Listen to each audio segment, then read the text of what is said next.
Hello बच्चों, कैसे हैं आप लोग। Welcome to Shri Karni academy एजुटेक। करणी एकेडमी एजुटेक में आपका बहुत बहुत स्वागत है बच्चों। मैं आपका मैथमेटिक्स मेंटर दर्शन अरोरा आपको क्लास 12 की मैथमेटिक्स पढ़ाऊंगा। पिछला लेक्चर हमने अवयव के बारे में देख लिया था, जो कि क्लास 12 का चैप्टर नंबर 3 है, और इससे क्वेश्चन आता है 3 नंबर का। एक क्वेश्चन 1 नंबर का, एक क्वेश्चन 2 नंबर का। ठीक है बच्चों, तो ये चैप्टर बहुत आसान है। अगर आपने पिछला लेक्चर नहीं देखा है तो प्लीज आप पहले पिछला लेक्चर देखें, ताकि आपको ये लेक्चर आराम से समझ में आए। ठीक है बच्चों, बोर्ड के पॉइंट ऑफ व्यू से भी चैप्टर बहुत इजी रहेगा, और वैसे भी चैप्टर बेहद आसान है। ठीक है बच्चों, तो आज हम अवयव के बारे में आगे कुछ और बातें जानने वाले हैं। पिछले लेक्चर में मैंने आपको बताया था अवयव क्या होता है। अवयव कोई संख्या नहीं है, जबकि संख्याओं का, चीजों का क्या है मेरे पास में, सुव्यवस्थित रूप में जमाने का एक तरीका है। इसी वजह से अवयव की जो चीजें हैं वो बिल्कुल अलग हो जाएगी। ठीक है बच्चों, तो आज हम देखेंगे अवयव कैसे और काम करता है, कैसे कैसे अवयव की तुलना की जाती है। तो बच्चों, अवयव की तुलना के लिए सबसे पहले इंपॉर्टेंट होना चाहिए कि दोनों जो अवयव है उन दोनों की जो कोटि है, जो दोनों का जो क्रम है, दोनों का जो ऑर्डर है वो समान होना चाहिए। पहली कंडीशन क्या हुई, दोनों का क्रम समान होना चाहिए। तो बच्चों मेरे पास बात है, माना ए मैट्रिक्स है मेरे पास में 2 गुणे 2 की, बी मैट्रिक्स है मेरे पास में 3 गुणे 3 की।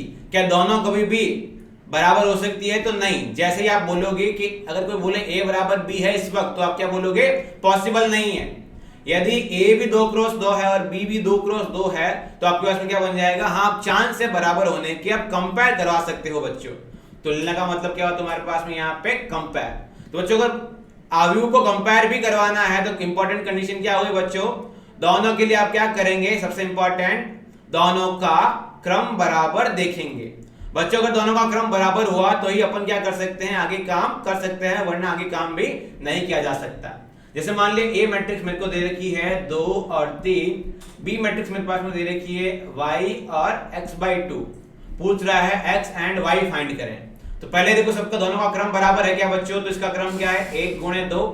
1 क्रॉस 2 का मतलब क्या है, 1 पंक्ति और 2 स्तंभ। बच्चों पंक्ति का मतलब क्या होता है, x अक्ष, और स्तंभ का मतलब मैंने समझाया था आपको होता है y अक्ष। ठीक है बच्चों, तो मेरे पास में क्या करूंगा, किस तरह से कंपेयर किया जाएगा, इसका भी मेरे पास में क्या बन गया, 1 क्रॉस 2। कंपेयर कैसे करना है बच्चों, सबसे इंपॉर्टेंट बात, कंपेयर करने के लिए आप क्या करेंगे, संगत अवयव। संगत अवयव का मतलब क्या होता है बच्चों, यदि a11 पहले वाले से लिया है तो b11 दूसरे वाले से आएगा। यदि a31 पहले वाले से आया है तो b31 दूसरे वाले से आएगा। यदि a26 पहले वाले से आया है तो दूसरे वाले से आएगा b26। समझ गए बच्चों, तो संगत अवयव होने चाहिए बराबर। तो बच्चों ये पहले वाला इस पहले वाले के और दूसरे वाला दूसरे वाले के बराबर होगा। तो बच्चे समझ गए, 2 बराबर y हुआ, 3 बराबर x/2 हुआ। तो x की वैल्यू कितनी है बच्चों मेरे पास में, 6। x की वैल्यू 6 है, y की वैल्यू 2। समझ गए बच्चों मेरी बात, मेरे ख्याल से ये क्वेश्चन क्लियर होगा। दूसरा क्वेश्चन देखते हैं बच्चों, a बराबर दे रखा है 3y और -3, 0, 6 और x। वो बराबर दे रखा है आपको बच्चों 3, 7/2 और -3, 0, 6 और -9। ठीक है बच्चों, पूछ रहा है x और y बताओ। ये मेरे पास a था, दूसरे मेरे पास में क्या था, b था, दोनों एक दूसरे के बराबर बता रहा है। तो आपको क्या देखते हैं, संगत अवयव। और संगत अवयव भी आपको कैसे देखते हैं बच्चों, संगत अवयव भी आप कैसे देखेंगे बच्चों, यदि जहां जहां आपको वेरिएबल मिलता है, जहां जहां आपको ABCD XYZ मिलता है, वहीं पे आपको गौर करना है, पूरी मैट्रिक्स देखने की जरूरत नहीं रहेगी बच्चों। ये जो y है मेरे पास में दूसरा एलिमेंट है, ये जो 7/2 है वो भी दूसरा एलिमेंट है। तो y की वैल्यू कितनी है मेरे पास में, 7/2। ये जो x है वो मेरे पास लास्ट एलिमेंट है, ये जो -3 मेरे पास वो भी लास्ट एलिमेंट है। तो मेरे पास x की वैल्यू कितनी है बच्चों, -3। मेरे ख्याल से सारे बच्चों को क्लियर होना चाहिए कंसेप्ट। अब वापस आते हैं अपन बच्चों अपन कुछ छोटी छोटी बातों के ऊपर। अब वो छोटी छोटी बातें मेरे पास में क्या है, थोड़ा ढंग से देखेंगे अपन। सिंपल सी बात है, यदि ऐसा होगा तो कोई एक और दूसरी तरह की चीज भी हो सकती है। वो दूसरी चीज क्या है, मैंने मान लिया मेरे पास एक मैट्रिक्स दे रखी है। वो जो मैट्रिक्स है मेरे पास में दे रखी है a बराबर x, y² x - y और 6। ठीक है बच्चों, और दूसरी b दे रखी है मेरे पास में 3, 16, -1 और दे रखा है 6। अब बात आती है बच्चों a बराबर b की। आपको बोला हुआ है यदि a बराबर b तो x व y के मान ज्ञात कीजिए। ठीक है बच्चों, ऐसा अगर आपको करना है तो कैसे ज्ञात करेंगे? सबसे पहले देखते हैं क्या दोनों का क्रम समान है। तो इसका क्रम देखो बच्चों क्या है, 2 गुणे 2, 2 पंक्तियां है और 2 मेरे पास में क्या है, स्तंभ है, तो 2 गुणे 2 हुआ। बी का मेरे पास क्रम क्या हुआ बच्चों, ये 2 गुणे 2, तो क्रम तो क्लियर है, तो पहला पड़ाव क्लियर हुआ। दूसरी बात आई कि इनके जो संगत अवयव होंगे वो बराबर होंगे। संगत अवयव के लिए मैंने आपको कहा था कहां जाना है, आपको हमेशा सिर्फ और सिर्फ जो एक्स वाई जेड एबीसी है वहीं जाना है। तो इसका पहला अवयव x है, ये 3 के बराबर है, तो x की वैल्यू कितनी है बच्चों, 3 आ गई, ये हो गया मेरे पास में क्लियर। दूसरे बच्चों वाई स्क्वायर है, ये दूसरा है, किसके बराबर होगा, 16 के बराबर, तो वाई स्क्वायर बराबर आ गया 16। जैसे ही वाई स्क्वायर 16 आया तो बच्चों को जवाब आया तुरंत कि सर y बराबर प्लस माइनस 4, क्योंकि 4 का स्क्वायर भी 16 माइनस 4 का स्क्वायर भी 16। ठीक है बच्चों, अब मैं बोलता हूं, कुछ बच्चों का जवाब होगा सर x और y तो आ चुका, अब आगे क्यों सॉल्व करें। तो बच्चों हमेशा जब भी किसी भी एक चीज की दो वैल्यू आए, जैसे y की तुम्हारे पास में दो वैल्यू आ रही है, +4 और -4, जब भी दो वैल्यू आए तो कंफर्म करने के लिए वापस जो तुम्हारा नया वेरिएबल दे रखा है उसको चेक करो। नया वेरिएबल का मतलब क्या, नया अचर जहां भी x और y बच गया है उनको चेक करो। कौन बच गया मेरे पास में, x माइनस y बच गया, वो किसके बराबर है बच्चों, संगत अवयव संगत के बराबर होते हैं, ये a21 है, ये b21 है, x माइनस y की वैल्यू हो गई -1। तो बच्चों यहां से x की वैल्यू कितनी आपके पास आ रही है, 3, क्योंकि वो तो तय है, माइनस y बराबर कितना है, -1। तो यहां से y की वैल्यू कितनी है बच्चों मेरे पास में 4। यदि कोई बच्चा y की वैल्यू -4 भी लेना चाहे तो क्या होगा, चेक करते हैं। यदि मैं y की वैल्यू -4 ले लूं तो क्या बन जाएगा, 3 माइनस -4 कितना बन जाएगा 7, और वो -1 के बराबर कतई भी नहीं हो पाएगा, तो इसलिए मेरे पास y की वैल्यू कितनी आई, केवल और केवल 4। तो ऐसा जब भी होगा तो आपको क्या करना है, चेक करना है। ठीक है बच्चों, इसीलिए आपको सारे वेरिएबल्स को देखना है, सारे के सारे जो चर पद हैं उनको देखना है, एबीसी एक्स वाई जेड सबको देखना है। मेरे ख्याल सारे बच्चों को क्लियर होना चाहिए। एक और क्वेश्चन देखते हैं बच्चों अपन इसके अंदर। एक और क्वेश्चन आपके बुक का क्वेश्चन है, यदि मैट्रिक्स दे रखी है आपको एक 2x3 की, पहला एलिमेंट a प्लस बी, फिर दे रखा 2, फिर दे रखा 7, फिर a b, फिर दे रखा -3 और फिर 4, वो बराबर दे रखा है बच्चों 6, 2, 7, 8, -3 और 4 की। ठीक है बच्चों, यदि ये बराबर दे रखा है इस तरह से, यदि ये आपको इस तरह से बराबर दे रखा है, वापस देखते हैं बच्चों इसको,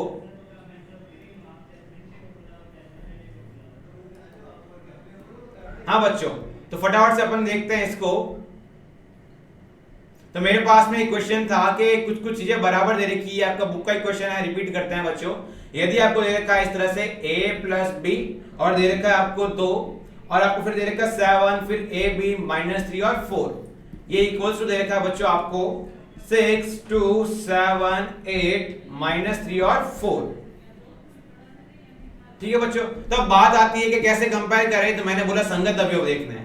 पहला संगत अवयव a प्लस बी हुआ, इसके किसके बराबर हुआ, 6 के बराबर। मैंने कहा जहां जहां आपको क्या दिख जाए, चर दिख जाए, मतलब वेरिएबल दिख जाए, मतलब क्या दिख जाए, a b c या फिर x y z, इस तरह से अगर आपको वेरिएबल दिख जाए तो वहां जाके चेक करना है। तो a प्लस बी बराबर क्या है मेरे पास में 6 आ गया। और दूसरा क्या मेरे पास में बच्चों, ये जो a b है, ये a b किसके संगत अवयव के बराबर है, इसके लास्ट वाले के बराबर है, तो a b बराबर कितना है मेरे पास में 6 आया, 8 आया। अब बच्चों कुछ लोग इसको दिमाग लगा के देखेंगे, क्वेश्चन को सॉल्व करने के लिए दो बातें होती है, या तो पेन चलाएंगे या दिमाग चलाएंगे। यदि आप ABCD भर रहे हैं तो आप क्या चलाएंगे, दिमाग चलाएंगे। यदि आप बोर्ड का काम करें तो आप क्या करेंगे, इसके अंदर पेन चलाएंगे। बच्चों हम बोर्ड का काम कर रहे हैं, उससे पहले दिमाग लगाते हैं कि 2 नंबर ऐसे कौन से हो सकते हैं जिनको जोड़ने पे 6 आए और जिनको गुणा करने पे 8 आए। तो बच्चों यदि a की वैल्यू 4 हुई तो b की वैल्यू 2 हो सकती है, 2 + 4 6 हुआ। इसका उल्टा भी हो सकता है, यदि a की वैल्यू 2 हो तो b की वैल्यू कितनी हो सकती है बच्चों, 4 हो सकती है। क्लियर है मेरी बात।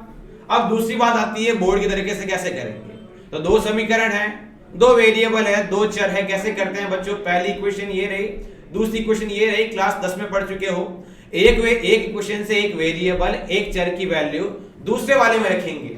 तो बच्चों यहां से b की वैल्यू कितनी है मेरे पास में 8/a, उसको रखा जाएगा पहली इक्वेशन में। तो क्या बनेगा मेरे पास में a + 8/a बराबर 8, 6। बच्चों कैसे आएगा, a² + 8 बराबर 6a। यहां मेरे पास बन गया a² - 6a + 8 बराबर 0। बच्चों इसके करने के 2 तरह के मेथड हो गए। पहला मेथड बचपन से पढ़ते आ रहे हो, गुणनखंड। जब इसके गुणनखंड करूंगा तो देखना है दो नंबरों को, दो संख्याओं को गुणे करने पे 8 आना चाहिए और दोनों से मेरे पास में -6 बनना चाहिए। तो क्या होगा बच्चों, a-4 इंटू a-2 बराबर 0। इसको मैं सोच रहा हूं आप लोग 10वीं से पढ़ते आ रहे, आपको पता होगा। तो यहां से a की वैल्यू 4 और 2 दोनों बन रही है। जब a की वैल्यू 4 होगी तो b की वैल्यू 2 होगी और इस तरह से a की वैल्यू 2 पे b की वैल्यू 4 होगी। क्लियर। दूसरा तुम्हारे पास में आया द्विघात जो फॉर्मूला है, द्विघात जो फॉर्मूला है उस वाले से करेंगे, सीधाचारी फॉर्मूले से करेंगे।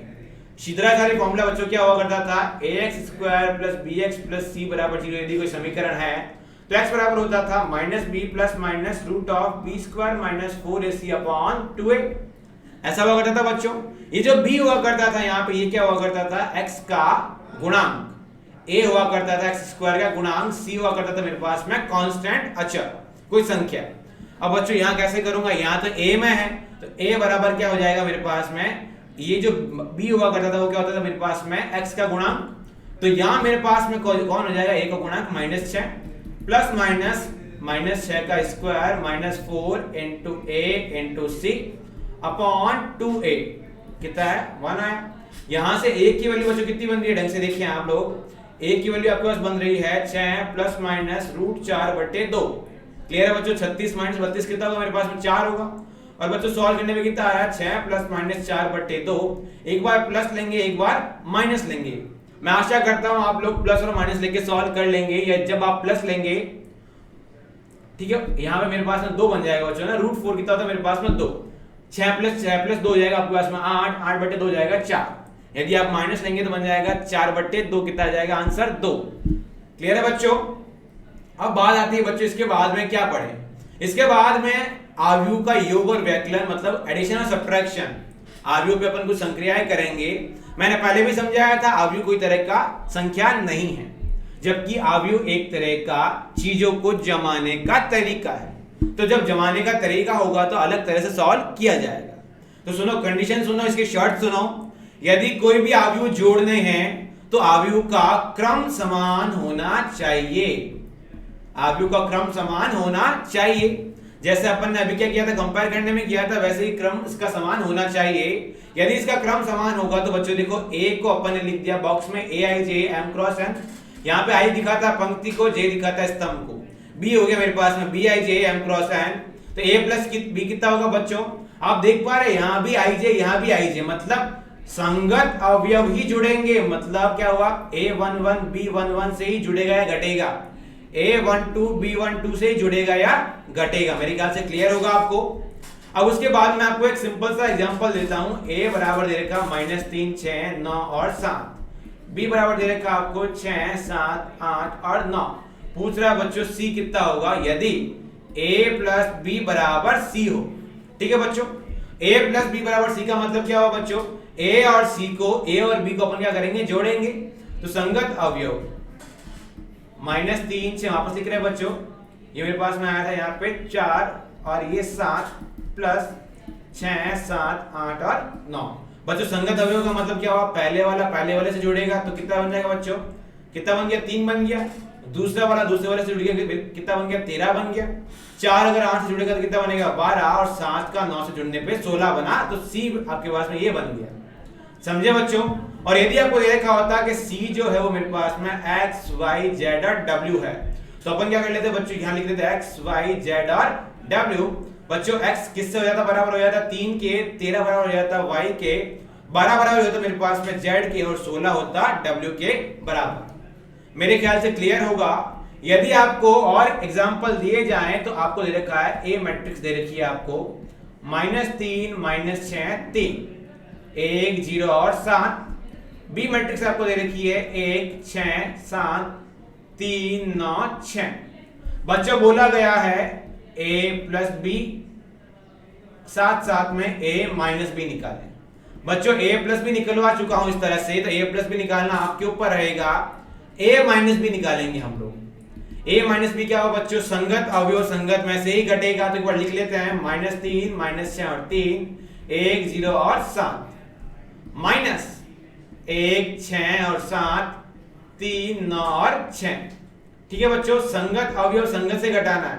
पहले वाले में से पहले वाला घटेगा तो -3 में से -1 गया तो कितना बचा -4, -6 में से -6 गया कितना बचा मेरे पास में -12, 3 में से 7 गया कितना बचा मेरे पास में 4 माइनस का, 1 -3 कहेंगे कितना आएगा मेरे पास में -2, 0 -9 पे कितना है -9 और 7 - 6 कितना है बच्चों 1 आया।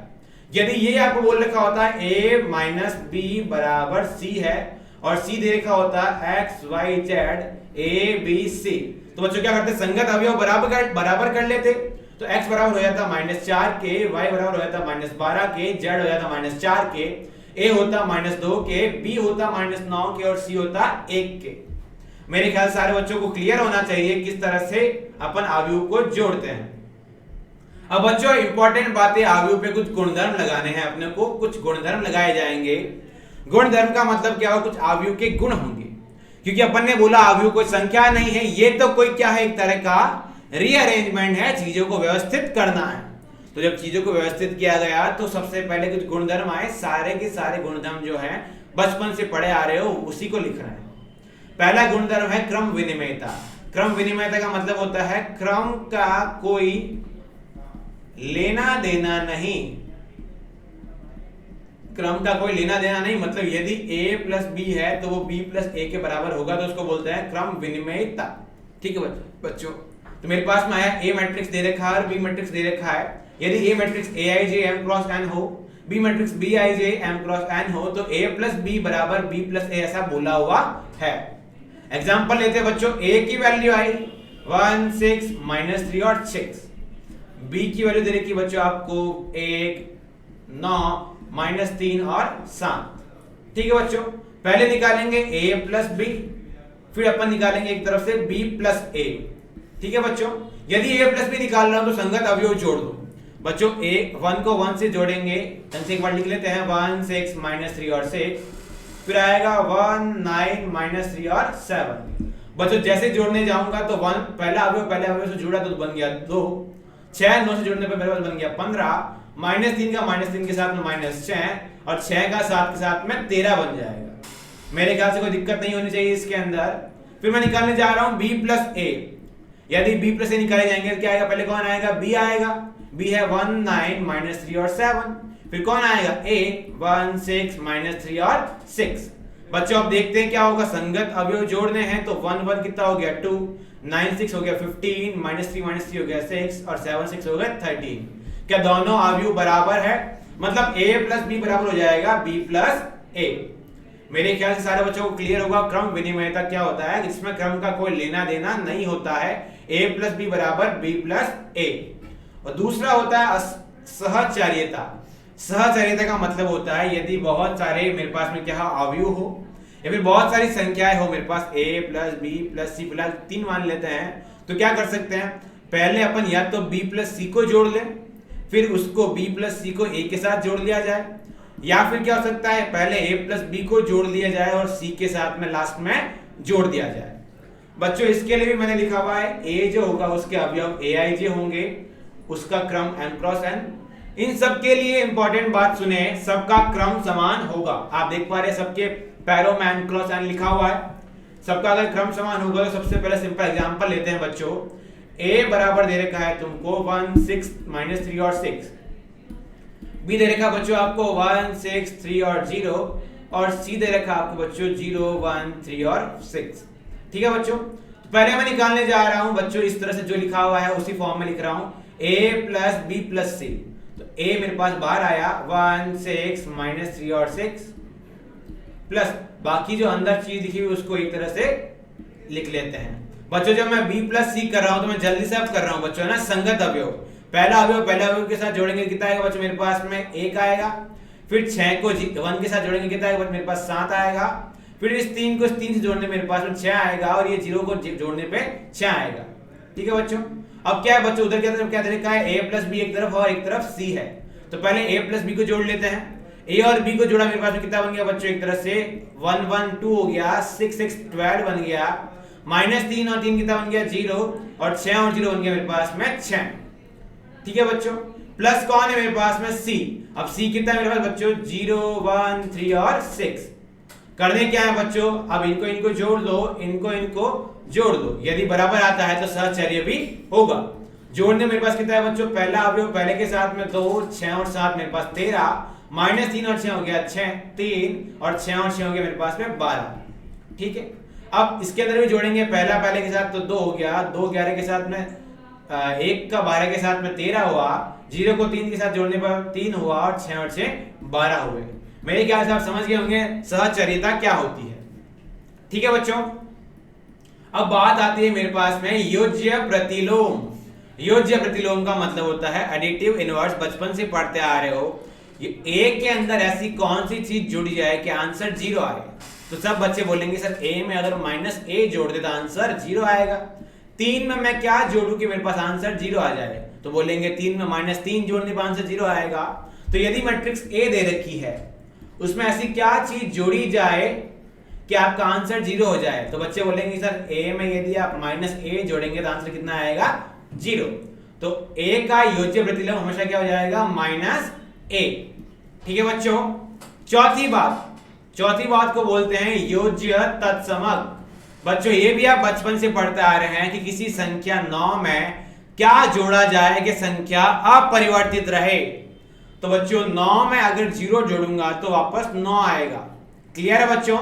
तो उसी तरह से अवयव के अंदर भी क्या होता है कि यदि a अवयव है, उस a अवयव में क्या जोड़ा जाए कि आंसर a आ जाए। तो बच्चों यदि a में मैं o जोड़ूंगा, o का मतलब मेरे पास में क्या होगा, नल मैट्रिक्स या फिर शून्य अवयव। देखो बच्चों आप देख सकते हैं a आपको दे रखा है 2, 3, 6 और 7। यदि बच्चों इंपॉर्टेंट बात क्या है, यदि मुझे o को जोड़ना है इसके साथ तो o का क्रम भी a के क्रम का होना चाहिए। तो बच्चों a का क्रम कितना है, 2 गुणे 2। तो मेरे पास o का क्रम भी कितना होना चाहिए, 2 गुणे 2। शून्य अवयव में सब लोग कितने होते हैं, 0 होते हैं बच्चों मेरे साथ में। तो क्या बन जाएगा बच्चों, a + 0 कितना है बच्चों, इस 0 को बेसिकली आप 0 नहीं बोल के एक वक्त के लिए बोलेंगे o बोल देंगे। बच्चों संगत अवयव जोड़ने हैं, 2 + 0 कितना हुआ 2, 3 + 0 हुआ 3, 6 + 0 6 और 7। क्या बच्चों जो मेरे पास मैट्रिक्स थी वही आ गई, तो वही मेरे पास में योज्य तत्समक हो जाएगा। अंतिम बात निरसन नियम बच्चों वाली बात हुई कि यदि सर a + b बराबर a + c है तो सर a से कट जाएगा तो b बराबर c आएगा। हाँ मैट्रिक्स के अंदर भी यही होता है, परंतु इंपॉर्टेंट बात क्या है, a b c तीनों के क्रम समान होने चाहिए। समझ गया बच्चों मेरी बात। अब अपने पास में उसके बाद आता है बच्चों मैट्रिक्स का गुणा, अवयवों का गुणा। ये क्यों इंपॉर्टेंट है वो सुनेंगे बच्चों। ये टॉपिक इंपॉर्टेंट है, इस टॉपिक में जो दूसरा पार्ट आएगा वो तो बेहद जरूरी है अगर आपको आगे के तीनों लेक्चर समझने हैं और आगे आपको जो भी पढ़ाई करनी उन सब में अवयव हर जगह आने वाला है। तो बात आती है अवयव का गुणन। अवयव स्पेशल क्यों है, जब भी अवयव का गुणन किया जाता है पहले किसी संख्या से, जब किसी संख्या से गुणा करते हैं तो उसको बोलते हैं अदिश गुणन। मैंने मान लिया मेरा एक अवयव a है, वो अवयव दे रखा है a11, a12, a21 और a22। ठीक है बच्चों, अब मैं इस अवयव को कोई संख्या k से या फिर कोई संख्या स्मॉल n से मल्टीप्लाई कर रहा हूं। अब बात है स्मॉल m मल्टीप्लाई किस तरह होगा। तो बच्चों इंपॉर्टेंट बात यह है कि कोई भी संख्या यदि अवयव से गुणा की जाए तो वो संख्या पूरे रूप से अवयव में चली जाएगी। पूरे रूप से का मतलब क्या हुआ, ये जो n है, ये जो आपके पास में n है वो संपूर्ण अवयव के अंदर गुणा हो जाएगा। कैसे, ये na11, na12, na21 और na22 सबसे मल्टीप्लाई हो जाएगा। क्लियर है बच्चों। यदि मैं इस जगह पे a आपको दे रखा होता 3, 6, 9 और 7, 2 गुणे 2 की अवयव है। यदि मैं बोलता -6 1 निकालो, -6 का मतलब क्या हुआ, अंदर सबको -6 से गुणे करना है। समझे बच्चों, 9 गुणे -6 और 7 गुणे -6। क्लियर है बच्चों। जैसे ही मैं गुणा करूंगा मेरे पास में देखो बच्चों क्या आ रहा है। सबसे पहले ये देखो 3 × -6 कितना हुआ मेरे पास बच्चों -18, 6 × -6 कितना हुआ -36, 9 × -6 कितना हुआ -54 और 7 गुणे -6 कितना हुआ -42। क्लियर है बच्चों। अब इंपॉर्टेंट बात, आप यहां से क्या देख पा रहे हैं बच्चों, जितना अंदर मल्टीप्लाई हुआ क्या वापस उतना ही बाहर लूंगा तो क्या पूरे मैट्रिक्स या पूरे अवयव से आएगा? तो बच्चों ने कहा जैसा सर गुणा में करते हैं उसी तरह का अपन तो भाग में भी करेंगे, कॉमन लेने में भी करेंगे। तो यदि कोई संख्या अंदर n मल्टीप्लाई हुई है तो वो सब जब संख्या वापस बाहर ली जाएगी, कॉमन ली जाएगी, तो वो भी पूरे अवयव से ली जाएगी। बच्चों सबसे सिंपल एग्जांपल देता हूं मैं आपको। यदि मैट्रिक्स ए दे रखी है तुमको 1 2 3 और 4, मैं बोलता हूं तुमको 2a निकालो। 2a कितना हो जाएगा बच्चों? 1 into 2 सबसे मल्टीप्लाई करना है, 2 into 2, 3 into 2 और 4 into 2। ये मेरे पास में कितना आ गया बच्चों? ये आ गया मेरे पास में 2 4 6 और 8। आपको बोला गया 2a की वैल्यू जो है वो b के बराबर है, तो b कोई नाम का अवयव रख दिया अपन ने। अब कहा गया कि क्या इसमें से वापस कुछ कॉमन लिया जा सकता है, तो हमने कहा चलो देखते हैं कॉमन आएगा क्या। 2 के अंदर हमने देखा 2 है, 4 में हमने देखा ये 2 गुणे 2 है, 6 में हमने देखा ये 3 गुणे 2 है, और 8 में हमने देखा ये मेरे पास में कितना है 2 गुणे 4 गुणे 2 है। क्लियर है बच्चों?